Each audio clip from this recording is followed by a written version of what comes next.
Paratmanamekam jagadbijamadyam niriham nirakaram onkar vedyam yato jayate palyate yena vishvam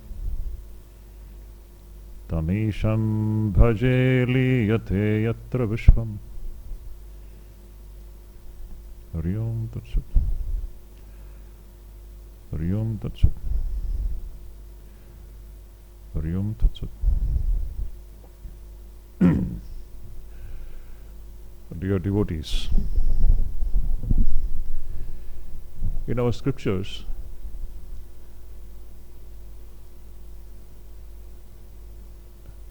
there is a wonderful idea which I think comes in Mahabharata. There it is said that when a young, beautiful woman in the prime of her youth, fully decked with most expensive ornaments, I repeat, when a young, beautiful woman in the prime of her youth, decked with most expensive ornaments, she is putting on most expensive ornaments, and she walks in the middle of the night, in the midnight, freely in the streets, without being molested, or without being troubled by anyone. Such a state is the most ideal state of a society. What a beautiful picture of an ideal state of human society, where a young, beautiful woman in the prime of her youth, she is fully decked in the most expensive golden ornaments, but she can freely walk even in the middle of the night without any sense of insecurity and fear. That state of the society is the ideal society. So we can, in comparison, understand how low our society has gone down today. And one of the main reasons of this is, now see, this is directly connected with our subject here. Why is this state of affairs existing in our society? It is only because human beings, when they lose their character, when human beings become like animals. There is another beautiful verse which comes in Niti Shatakam, where Bhartrihari, wonderfully he says, Yasya na vidya na tapo na dhanam, na jnanam na guno, na shilam na dharma, te martya loke bhuvibhara bhuta manushya rupena mrgascharanti. It's a beautiful verse where Bhartrihari says that yesham na vidya, human beings without vidya, just imagine. Yesham na vidya na tapo, there is no tapa. Tapa means what? Tapa is that discipline through which human beings practice self-restraint. Human beings alone can practice self-restraint. A human being who is not trained in self-restraint is not human being at all. Animals don't practice self-restraint. Tapa means restraining one's body, sense organs and mind. So yesham na vidya, people devoid of higher ideals. No vidya, no knowledge, no wisdom. Just day and night only worried about sensory enjoyments. And no tapa, there is no self-restraint, no self-control. Yesham na vidya na tapo na dhanam, and no charity, means always wanting, hoarding. Opposite of charity is greed, only wanting everything for oneself. These are all Asuri Prakriti, the Prakriti of devils or demons. Demons are those who only want for me and me and me and me. So, these creatures without higher ideals, no self-restraint, and always greedy and wanting more and more, and Yesham na jnanam, they don't have higher knowledge. Only they consider themselves to be the body and the indriyas. Na jnanam, na sheelam. No, sheelam is character. Character. Sanskrita Vyaktitvam. Sheelam is good character. Lacking this good character. And na guna. There is no gunas, there is no good qualities. And na dharma. Those who have no sense of what is right and what is wrong. About these people, Bhartihari says, Te martyaloke bhuvibhara bhuta. These creatures, actually they are creatures, they are not even human beings. These creatures on this planet, Martyaloke, on this planet, they are all bhuvibhara, they are a burden on this planet. Such creatures, living creatures, they are just burdening this planet. That means that they need to be eliminated. Such creatures they deserve to be eliminated. Te martyaloke bhuvibhara bhuta manushyarupena mrigascharanti, he says. These are all animals moving in human form. So beautiful. So we know animals. Actually, we have no cause of worrying from animals. If I know a tiger, I know tiger. It is recognized as tiger. You can keep away from it. But what do you do about animals in human forms? We can't even recognize them. Outwardly, they have the forms of human being. Inwardly, they are all brutal animals because they are like devils. Outwardly, with human forms, inwardly, they are all Pashu and Pashu alone. These people, they are just burden. These are not people, they are creatures. These creatures, the Shastras say, they are all a burden on this planet. They are burden on this planet means what do you do with burden? You just throw it away. They deserve to be terminated. That is the only one fate of such living creatures. They are not human beings. Te martyaloke bhuvibhara bhuta manushya rupena mrigascharanti. So we have in this society animals moving in human forms.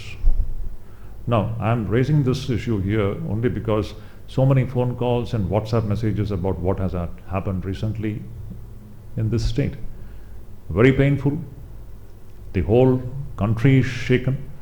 And I'm happy to say that whole country is shaken. That shows that people still have a very sensitive conscience. We have not lost that. So what do we do in this situation? This is not the situation to sit and cry and weep. We have to be strong. Everyone has to be strong. This is a fight between dharma and adharma. We should remember. If you go back to the Shastras, you will see this is a fight between dharma and adharma. Such evil forces, they always existed. Even today it is existing, sometime more, sometime less. If you go by Bhagavad Gita's wonderful teaching, Krishna is saying, Yada yada hi dharmasya glanir bhavati. There are two things constantly happening. Sometimes dharma glani takes place. Sometimes dharma's utthapanam also takes place. This is continuously going on. At a certain period of time, you will find dharma is gone down and adharma is rolling. And sometimes you will find adharma has gone down and dharma is rolling. So that state of affair where dharma rules and adharma goes down, that is an ideal state of affair.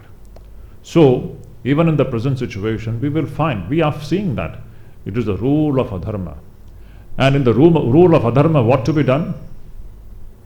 What is the role of human beings in this situation? Here comes the beautiful philosophy of Bhagavad Gita, the greatest philosophy ever given to the humanity. What is the role of human beings in this situation? It is not the time to weep. This is what exactly Arjun was taught by Krishna. Arjun was weeping. No weeping. This is not a time to shed tears. Krishna scolded Arjuna, don't behave like a eunuch. Klaibyam masmagama partha naita tvayi upapadyate shudram hridaya daurbalyam tyaktva uttishta parantapa. Stand up on your feet.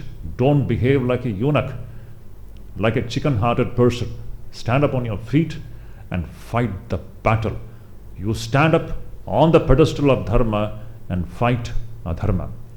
Kauravas, they represent these creatures who are animals in human form.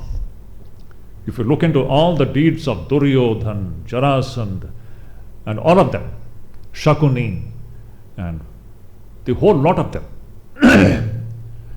the way they killed Abhimanyu, it is just one instance. All kinds of treachery, all kinds of atrocities which they have been committing. This is the force of adharma. It is Pashu Swabhava functioning in human form. What to do with it? What are we going to do in such a situation? Follow the philosophy of Krishna. Take the side of dharma, and this is a battle against adharma. That is a simple thing. So even to wage this war against adharma, one has to have strength. Balam, a weak person cannot do. So in all such situations, I am raising this subject because I have been receiving so many WhatsApp messages and even phone calls. I can understand the whole country is shocked. It is so depressing. And overall there is a depressing mood in the country today because of this horrible incident which has taken place. People are sad and depressed, and which is obvious. But it is not the time to be just depressed. We have to garner strength, and there should be a battle against adharma in every possible way. And for that you need strength. And from where are you going to get strength? Weakness has got no place in this situation. Everybody will have to have strength, even women also. Women especially, they should be strong and fearless, and they have to face the situation bravely and boldly. So the question is, from where are we going to get strength? Balam. That strength comes from Ishvara and Ishvara alone. See, that is the relevance of what we are studying here. The more we are disconnected with our own true nature, you will find that we are weak and we are miserable. Even to face this situation, any such situations, the real strength comes from our closeness and proximity to Ishvara. That is the direct relevance of the study of this great spiritual literature. The more and more we discover our true nature, we will see that what an amount of strength and confidence comes. All the weaknesses goes away. Nayam atma balahinena labhyaha.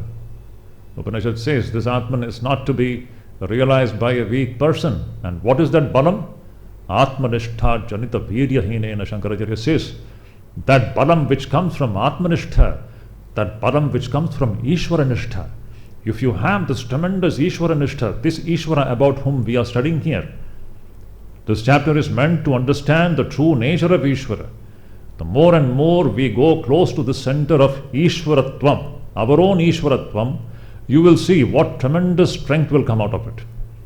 With that strength, we will be able to face such situations.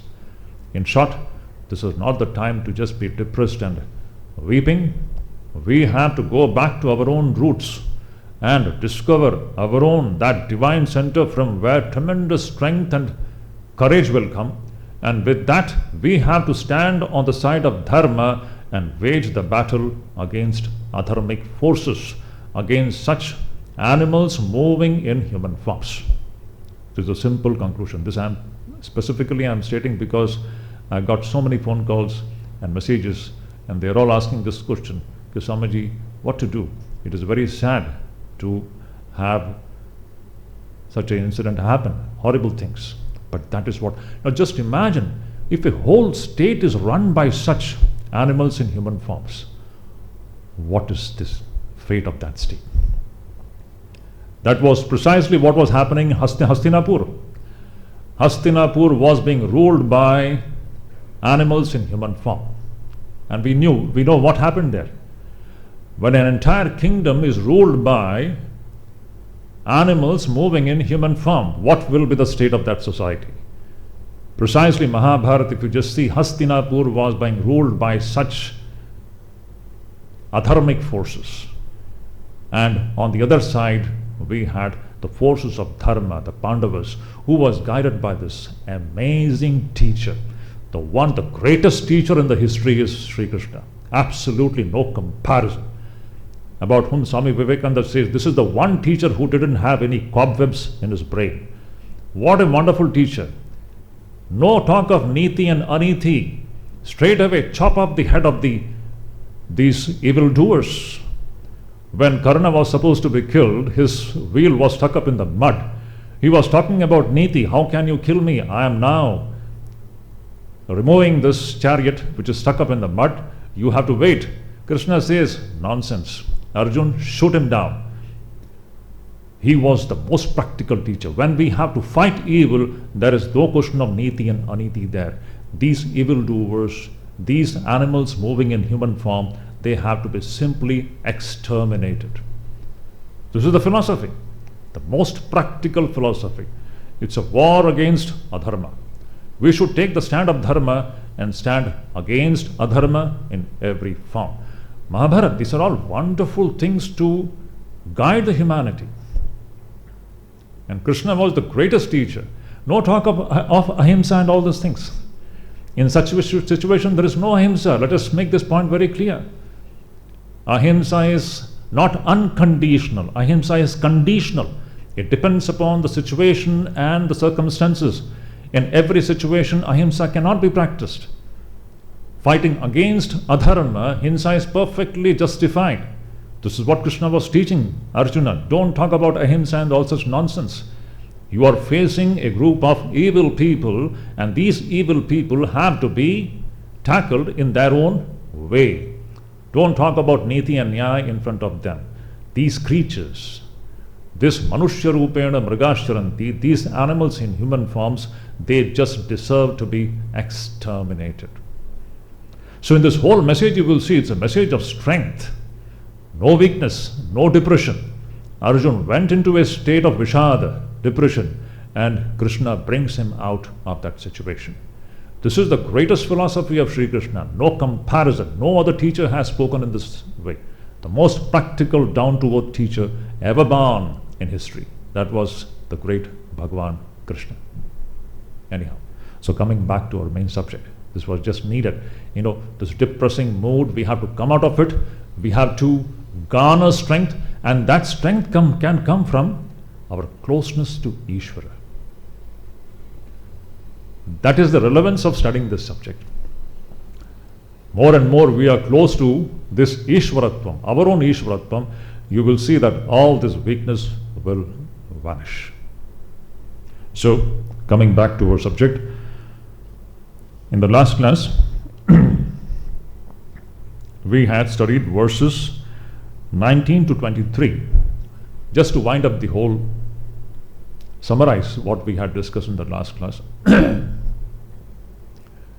If you just see, Krishna was saying that there is one kshetra and the other is the knower of the kshetra, who is known as kshetragya. Now this kshetra is what? It is prakriti, and kshetragya is purusha. He is using these two terms. They mean the same thing. What was referred to earlier as kshetragya is now referred to as purusha. What was earlier referred to as kshetra is now being referred to as prakriti. Prakriti and purusha. Now, whatever we see here, it is all the play of prakriti and purusha. And this prakriti and purusha, they are nothing but the two aspects of Ishvara itself. Ishvara's lower aspect and Ishvara's higher aspect.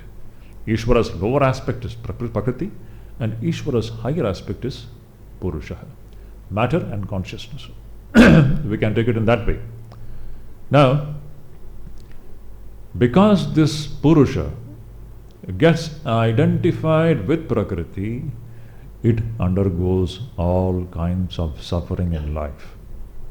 Purusha prakritisto hi bhumte prakritijan gunan karanam gunasangosya sadasat yoni janmasu. Amazing observation.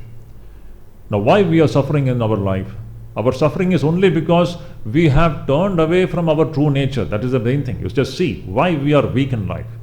Why do we become weak? Why do we become overcome by depression and all such things? The more and more we are disconnected with our own true nature, we are bound to be depressed. We are bound to be overcome by all negative forces. The more and more we go to our true nature, we will see that we will be having a totally different frame of mind. This is the practical utility of this whole spiritual exercise. So, Purusha Prakritistohi, this Purusha becoming identified with Prakriti, which is known as Gunasanga. Gunasanga means getting identified with Prakriti. Purusha getting identified with Prakriti. What is happening? Sadasad yoni janma. Sad yoni janma, asad yoni janma. To be born in good and bad wombs. This is the outcome of this identification with what we are not. We are not this Kshetra. We are not this changing dimension at all. There is an unchanging dimension inside us. We are that unchanging witness of this continuously changing dimension. But owing to ignorance, owing to Maya, we have become identified with this changing dimension. We have considered this changing dimension to be our own self. What we are not, we have considered that to be our own self. This is the root of all our problems. That is why Sad Asad Yoni Janma takes place. We are repeatedly born in different bodies. Punarapi Jananam, Punarapi Maranam, Punarapi Janani Jadhare Shayanam. What a graphic and striking picture which Shankaracharya creates there. Amazing. Again and again entering into the mother's womb only because of identification and attachment for this changing dimension. Just imagine what this attachment for this changing dimension can do to us. All the miseries, the untold miseries and sufferings which we have in life, it is only owing to this blind attachment to this changing dimension. Sadasad Yoni Janma, owing to Gunasanga. So the whole of this chapter essentially is telling us, break this Gunasanga. Do away with this Gunasanga, if at all you want to do away with this problem of Sadasad Yoni Janma Prapti. If you want to come out of the cycle of birth and death, what we have to do is, we have to cut our connection, we have to de-identify, we have to get disentangled from this changing dimension. And this is a process of knowledge. This is not physically cutting away from something. It is a knowledge. It is a jnana prakriya. It is viveka. And this faculty we have. All of us, we have this faculty. Only where we are not utilizing this faculty. That is the problem. But when we learn the lessons from the scriptures and from the great teachers, Acharya and Shastra, this knowledge comes from the scriptures and from the great teachers. When we learn the lessons of this great method of doing away with this Gunasanga, this identification with the changing dimension, that method has to be learned from the Shastras and from the teacher. And when we do that, what happens? Nasabhuyo bhijayate. That was the last verse which we read last time. Ya evam vetti purusham prakritim cha gunaisaha sarvatha vartamanopi nasabhuyo bhijayate. So any person who knows, vetti means knowing by experience, not just intellectual conceptualizing. Shankaracharya says, one who knows that I am aham brahmasmi, my real nature is that unchanging dimension. Anyone who knows in this way and also knows the true nature of this prakriti, this maya, means the complete picture of reality. Anyone who has got this complete picture of reality, sarvatha vartamanopi, no matter how he leads his life. How he leads his life doesn't mean that he will be doing all kinds of things. No. Means wherever he is and whatever occupation or profession he is into it, but nasabhuyo bhijayate, he will never be born again in another body. Means he gets liberated. He comes out of the cycle of birth and death. So beautiful. So this is actually speaking, the whole subject, Brahma Vidya, is finished here. Nothing more to be told. What is more to be told? You can all go back. There's nothing more to be told. As far as the real attainment of that supreme knowledge is concerned, everything has been told. Brahma Vidya has been told. There is nothing remaining, actually speaking. The problem is our identification with Kshetra. Kshetragya's identification with Kshetra is the problem, and the solution is Kshetra Kshetragya Vibhaga. Problem is Kshetragya getting identified with Kshetra, and the solution to this problem is Kshetra Kshetragya Vibhaga. Vibhaga means separation. Separation of Kshetragya from Kshetra. How do you do it? Everything has been told here. The Viveka. So actually speaking, the main subject comes to an end here. Now, from now here onwards, the remaining verses, mainly the next two verses, though the Brahma Vidya has been told, but how do we reach there? Some practices. So even after listening to this, have we attained that real nature of Ishvarahood? We haven't. Still, maybe one of you might have attained also, who knows? Quite possible. But if we have not attained it, then there are certain tools, certain ways to do it, certain practices. And in the next verse comes three beautiful ways of getting united with our own true nature. Three ways. These are all yoga. These ways are nothing but yoga. Yoga means nothing but getting united with our own true nature. So there are several yogas. Actually, broadly speaking, we all know it is Jnana Yoga, Bhakti Yoga, Karma Yoga, and Dhyana Yoga. Broadly speaking, this is four. Actually, it is not only four.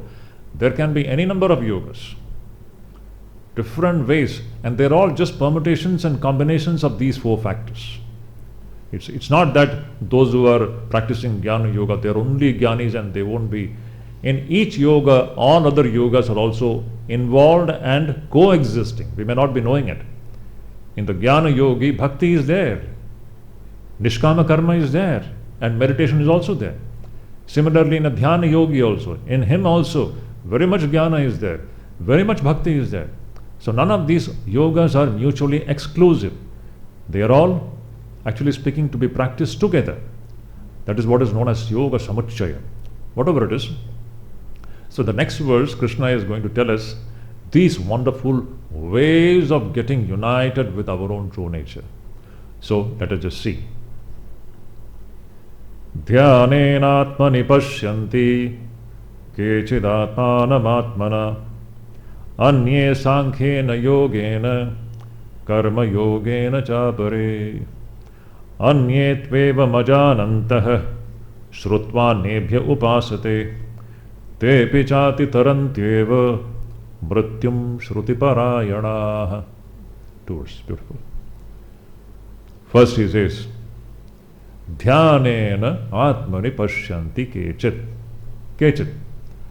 Some people, they get united with one's own true nature, the true nature of Kshetragya, which is Ishvara.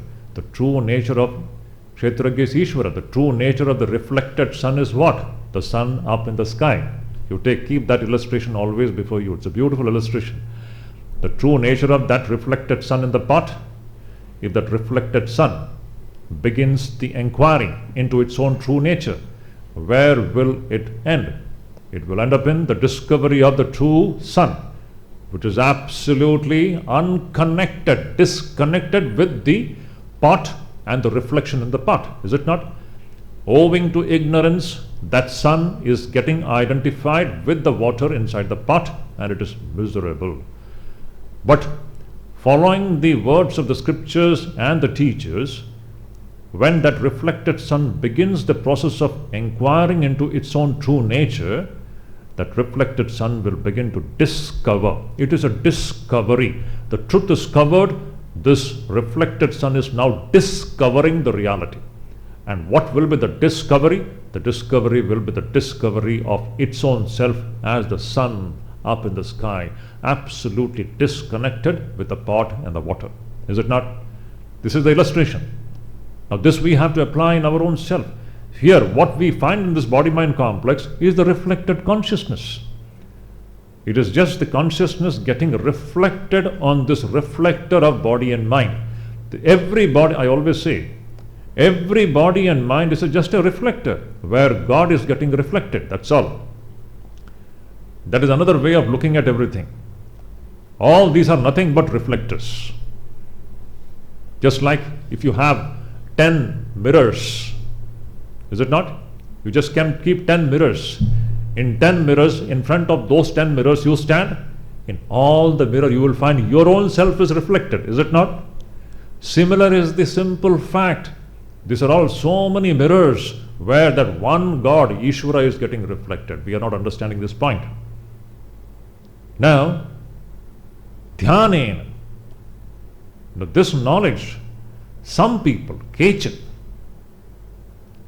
dhyanena atmani pashyanti, kechit pashyanti. Some people, pashyanti means realizes, experiences this. How? Through the practice of meditation. A beautiful term comes here, which is so widely spoken about, but very few people understand the real meaning of it. Meditation is not the question of just closing the eyes and sitting for some time. It is the greatest thing that can be done at the human plane of existence. In this entire creation, nobody can meditate. No creatures can meditate. It is only human beings alone who can meditate. Animals cannot meditate. A dog or a cat or a horse, they cannot meditate. They don't have the faculty to do that. It is only the human being who is endowed with an divine faculty through which it can meditate. And in spite of having this wonderful faculty, are we really using it? Very few people are using it. And even among the people who are using it, they actually don't understand what meditation is. Meditation is not the question of just closing the eyes and sitting down. There is much more to it. Meditation is that state of mind in which we are closest to Ishvara. Again, I repeat. Meditation is that state of mind in which we are closest to Ishvara, our own true nature. We are closest. I should not say even closest. If you succeed, you will become united with Ishvara. It's the greatest thing to happen. Meditation, dhyanam. Shankaracharya beautifully explains what this meditation is. Beautiful. I'm just repeating his words. Shankaracharya, this great teacher, amazing teacher, he says, what is meditation? See, step by step. Our sense organs. It is continuously running after sense objects. This body-mind complex. The so-called usual tendency of this body-mind complex is always to look outside and to run after the different things of the world. Is it not? This body, mind, indriyas, sense organs, they are programmed. They are programmed to only look outside. They are not programmed to look inside. That is the very programming of this body-mind complex. So the sense organ is continuously looking out with the intention to grab the sense object. So the first step is withdrawal of the sense organ from the sense object. Step by step, Shankaracharya is saying that the first thing, if at all you want to really succeed in meditation, the first thing is what? To withdraw the sense organs from the sense objects. Now this is what is technically known as Dhamma in Vedanta. Dhamma is what? Restraint of the sense organs. Now just now what I spoke in the beginning, it is only when we don't have restraint of the sense organs, human beings will turn into animals. That is the outcome of all these evil things which is happening in society. When human beings don't restrain their sense organs, they let loose their sense organ, they let themselves being governed by the animal demands of the sense organs, human beings turn into asuras and devils. And this restraint of the sense organs is what makes human beings a god, a living god. So Deva and Asura, Shankaracharya in another bhashya he says, usually what do we think about, Deva, Asura, and we think there is somewhere up in the sky, there is another kingdom where some Asuras are staying, some Devatas are there in the middle of the cloud, singing and dancing. All kinds of imaginations we have about Devatas and Asuras, Devas and Devis, they are singing, having music and all kinds of fun. No. This plane, this itself is the place where human beings are existing. This itself is the place where devils are existing, asuras existing. And this itself is the plane where gods are also existing. And this is also the plane where Ishvara is existing. Whatever is existing, it's all here only. Shankaracharya says, so beautiful, so, what should I say, amazing ideas which Shankaracharya gives. There is no asura and deva outside somewhere. It is human being himself becomes asura when his indriyas are not restrained. That very human being, when his indriyas and minds are controlled, he becomes godlike. He becomes a devata. Just imagine, we have so many devatas here, actually speaking. We have it. And we also have asuras here. Both devatas and asuras are here itself in this very plane. And that very devata, if he goes further, he will turn out to discover his own Ishvaratvam. So human being, asura, devata and Ishvaratvam, everything is here itself. It is not somewhere up in the sky here and there after dying, going to that plane, this plane. This Manusha Loka itself is Swarga, it is also Naraka, it is also a plane where God and God alone is existing. It all depends upon how we have trained ourselves to be. A person who is restrained at the sensory level, he will become a godlike man or a godlike woman. A beautiful personality will emerge from it. You see, these things are highly relevant. This is what is character building. When you have a restrained sensory system, that person will be a person of wonderful character. Otherwise, the person is characterless. Now, anyway, coming back to the topic of meditation. So the first thing that we have to do is, Shankaracharya says, withdrawal of the sense organs from the sense objects. First. Second step. Now this sense organ which has been withdrawn from the sense objects, that sense organ has to be withdrawn and merged into the mind. Second step. Merging of this sense organ which is withdrawn from the sense objects. Now this withdrawn sense organ has to be withdrawn or merged into the mind. Merging the sense organs into the mind means merging the whole of this physical structure into the mind. Means you are almost giving up your physicality and you are going into the mental realm.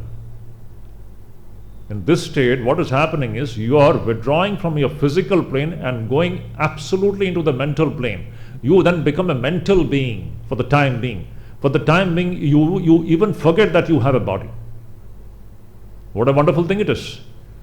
Withdrawal of the sense organs from the sense objects, and the sense organs and which are merged in the mind, what is going to happen is you become a mental being for some time. And then this mind also then is one-pointedly focused into the true nature of the Kshetragya, which is Atman. But this mind, into which the sense organs and the body, everything has been merged, that mind is now fully focused on the Atman and Atman alone. Fully focused on the Atman. How? Shankaracharya beautifully says, Taila dharavat avichinna pratyaya. Taila dharavat, just like you pour oil from one vessel to the other vessel. Oil is a thick liquid, and when it is poured from one vessel to the other vessel, it pours in an unbroken way, is it not? That dhara, that taila dhara is never broken. What a beautiful example it is. Similar is the flow of this mind towards the Atman. It flows in an unbroken way towards the Atman. This is what is meditation. Very simple, is it not? It takes years and years of profound practice to come to this point. That is why you see this spirituality it's a life transforming exercise. It is not just studying up the books. It is not just intellectual comprehension. It doesn't work. We have to put these things into practice. Then these things will become a reality in our life. So here Krishna is saying beautifully, Dhyanena Atmani Pashyanti Kechit. Some people, they discover this Ishvara through the method of this dhyana. They are the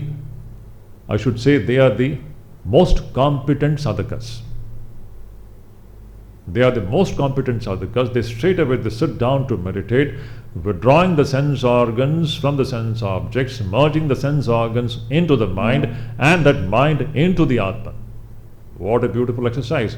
Just like Taila Dharavat Avichanna Pratyaya, just like the oil which is poured from one vessel to the other in an unbroken manner. That Avichanna, that flow of the mind towards that witness, that drashta, Atman. This is what is dhyana. So some people realize this true nature of Kshetragya through this method. So dhyanena atmani pashyanti kechid atmanam atmana. Anye sankhena yogena. Second point. Second method. So this method of dhyana is meant for the highest type of sadhakas. Now those who are unable to do this dhyana, all of us are not ready for it. Then the second method is Sankhya Yoga. What is the Sankhya Yoga? Anye Sankhena Yogena. Other people who are not ready for this kind of meditation, they realize this true nature of Kshetragya through the method of Sankhya. Sankhya literally means thinking or reflection. Now what do you mean by reflection here? Shankaracharya says, explains beautifully. Reflecting what? Reflecting in this way, that whatever I am seeing, this is all the changing dimension, Kshetra. And reflecting in this way that I am the witness, the unchanging witness of this changing dimension, which is Kshetra. This kind of a reflection, this kind of a thinking is what is known as Sankhya. The Sankhya literally means thinking or reflection, in which the way we think is, it is not just random thinking. It is simply speaking, it is Nitya and Anitya Viveka. It is Kshetra and Kshetragya Viveka. It is thinking. Initially it is a process of thinking. He is thinking that, see, this is all changing. This body is changing. The mind is changing. The Indriyas is changing. This is all changing. I am not this. I am the witness of this changing dimension. The knowledge which is born out of this kind of reflection, that knowledge itself becomes the means to unite with Ishvara. Shankaracharya says, that knowledge itself becomes yoga. Again I repeat, it's very intricate. When you begin to reflect in this manner, that I am the witness of this, everything that is changing, that everything includes our own body, mind, Indriyas, everything. This is all in the realm of Kshetra. I am the witness of it. When you continuously reflect in this manner, a very special knowledge is born. And that knowledge itself is yoga. Yoga, that knowledge itself is the way to get connected with our own true nature. This is Sankhya Yoga. So, Sankhya Yogena, some people get to this real nature of Ishvara through Sankhya Yoga, through this method. This is the mediocre type of sadhakas. Those who cannot meditate, they should do this reflection. Continuously they should practice reflection. Those who are capable of meditating, they need not do that. They have the capability. They just withdraw the sense organs into the mind and mind into the Atman, straight away. They are the best type. Those who cannot do that, they do this thinking and reflection. Now, those who cannot do even this, Karma Yogena Chapari, see the beauty of it. So many options are given to us because Bhagavan knows how worthy we are to do this practice. What is our capability? Bhagavan knows. Most of the people won't be able to meditate. He knows. Okay, then think. Acha, you can't even think. Okay, then do Karma Yoga. Some people are so restless, they just can't keep quiet even for 5 minutes. So then practice Karma Yoga. Karma Yogena Chapari. So what is Karma Yoga? Shankaracharya beautifully says, Karma Yoga is what? Ishvararpana buddhya anushtiyamanam karma. The karma which is done with the intention of continuously dedicating our actions to Ishvara. Now this is what is actually speaking applicable to 99% of the humanity. Most of us are actually, we belong to this category of Karma Yoga only. We don't have the capability of meditating straight away. Some people can do a little bit of reflection. But most of us, because we have that dominating rajasic nature, we can't keep quiet, restless we are. So we have to transform our rajasic energy as a means to get united with Ishvara. So how do we do that? Whatever actions we perform, we do it with the intention to dedicate it to Ishvara. Whatever I'm doing it for the sake of Ishvara. Whatever I'm doing it for the sake of my Ishta. Whatever I'm doing it for the sake of Ramakrishna. Whatever it is. All these different bhavas you can utilize. Ishvararapana buddhya anushtiyamanam karma. Now this kind of action also becomes a yoga. Yoga means the way to unite with Ishvara. So see different ways of uniting with Ishvara. Meditation, reflection, action. So beautiful. So many options. Then after this, again Krishna knows there are people who are not even able to do karma yoga also. So what to do? So he says beautifully, Anye tu evam ajanantah. There are others who they don't understand all these things. They don't understand Dhyana yoga. They don't understand Sankhya yoga. They are also unable to practice karma yoga properly. So such people, Anye tu evam ajanantah, people who are unable to do all those things and they don't know these things, Shrutva annebhya upasate. This fourth category of people who are unable to utilize these first three alternatives, for them the fourth alternative is what? Annebhya Shrutva. It's another beautiful thing. Annebhya Shrutva means what? Krishna is saying that there are people who are unable to meditate, who are unable to reflect or do the thinking process, and who are even unable to practice karma yoga. What do? They are dedicated to the process of listening, devotedly listening to the words of the teacher. Somewhere they are very much devoted to the process of listening to the words of the teacher. Some teacher, somewhere, some wise man is telling something, okay, you do this. And they listen to those words of the teacher and they are very much dedicated to the words of the teacher and they hold on to it. And through that, they begin their journey on the spiritual path. Shrutva, annebhya Shrutva. Listening about some instruction from a teacher and having listened to those instructions, some simple instruction some teacher gives.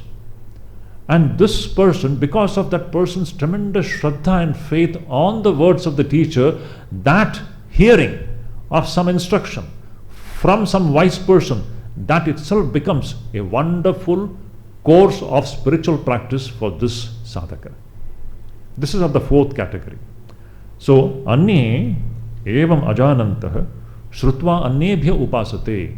So this fourth category of people, they are dedicated to Shruti. Shruti means just to listen to the words of some wise person, and they take some instruction of the wise person seriously with all shraddha and faith, and that becomes their course of spiritual practice in life. And through that, in a gradual manner, that person will move towards discovering the true nature of Ishvara. It is slow and gradual. It will happen. So these are the alternatives. So Dhyana yoga, Sankhya yoga, Karma yoga, and this fourth category, in which the person listens to some instruction from a teacher and listens to it with immense faith and shraddha. See, that faith is the magic actually. If you don't have the faith in the words of the scriptures and the Guru, nothing will happen. Shraddhavan labhate jnanam. This knowledge of one's own true nature is attained only by a person who has shraddha. Just intellectuals have got no role to play in this. Intellectuals are totally unfit for this spiritual exercise. Spirituality has got nothing to do with intellectuality. It's a tremendous devotion and shraddha. Shraddha is a beautiful term. It's not mere faith. It's the total inclination of the being, inclination towards something inside. It's a bent of a mind. It is very wrong to just translate it as faith. It's not just mere faith. It is the inclination of this body-mind complex in one direction. Presently, this body-mind complex, this being, is inclined towards the world.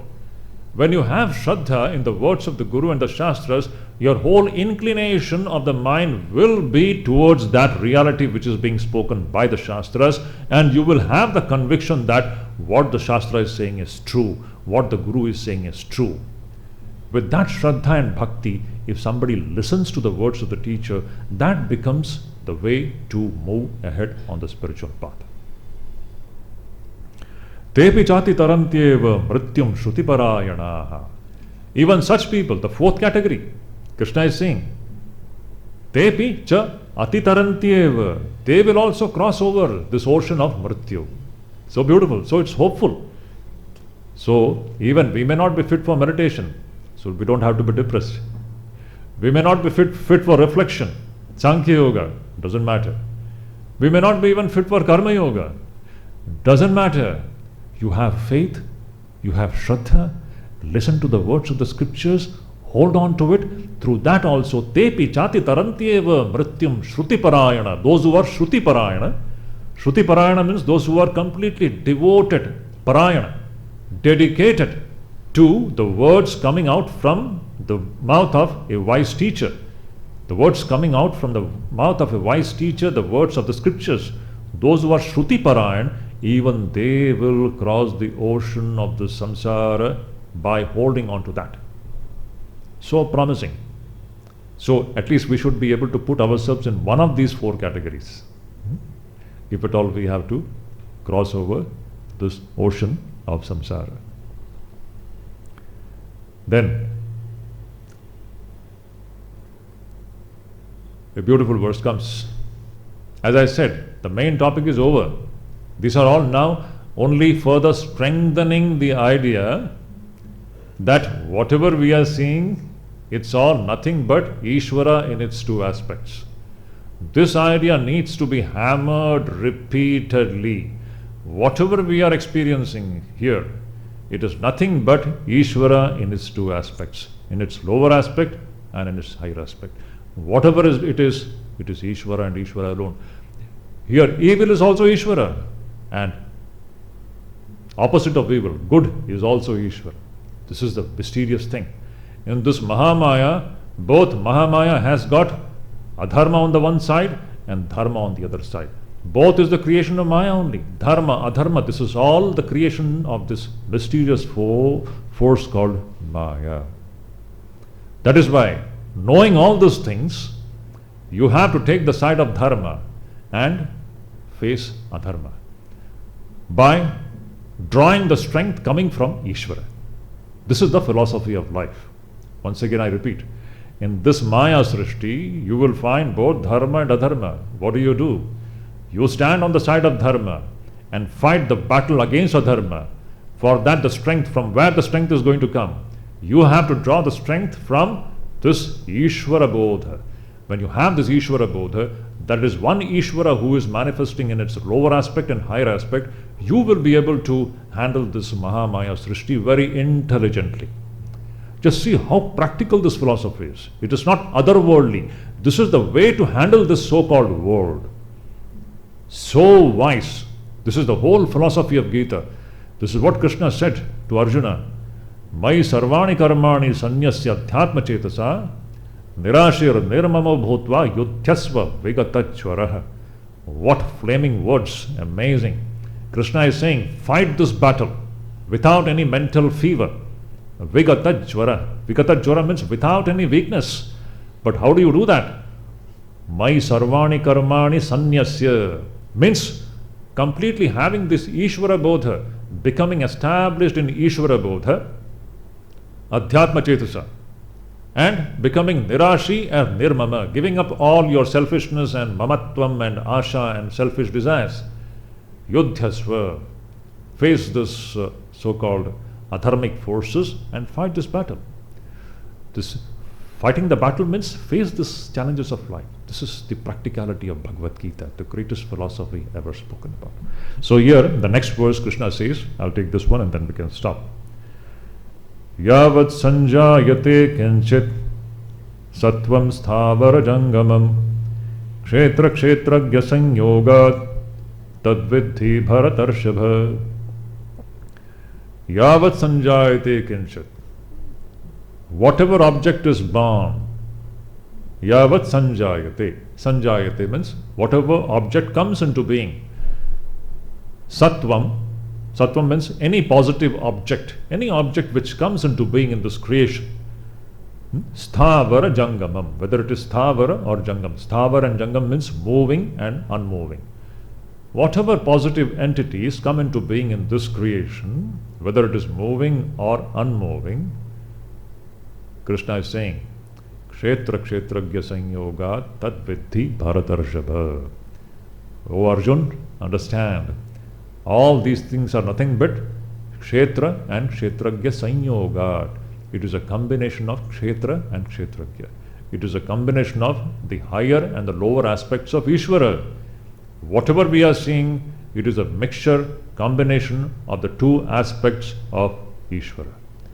That means whatever we are seeing is Ishvara only. And in ignorance, because this Purusha is identified with the changing dimension, it is suffering. And when it becomes disidentified and detached, what is going to happen is it gets released from this bondage. And when you get released from the bondage, how do you get released from the bondage? Through knowledge. The knowledge of the Ishvara. And when this knowledge of the Ishvara comes, what will be the vision? That is the next verse which we will take. Now the rest of the verses are all nothing but the description of that beautiful vision, the right vision, the right knowledge. When ignorance goes away, when the right knowledge comes, what will be the vision with which that entity is going to live? That is a beautiful vision which will be taken up in the next verse. That vision is what? Everywhere it is one Ishvara and Ishvara alone, nothing else. That will be taken up in the next verse. We shall take it up in the next verse. Om Shanti Shanti Shanti Hari Om. That's it.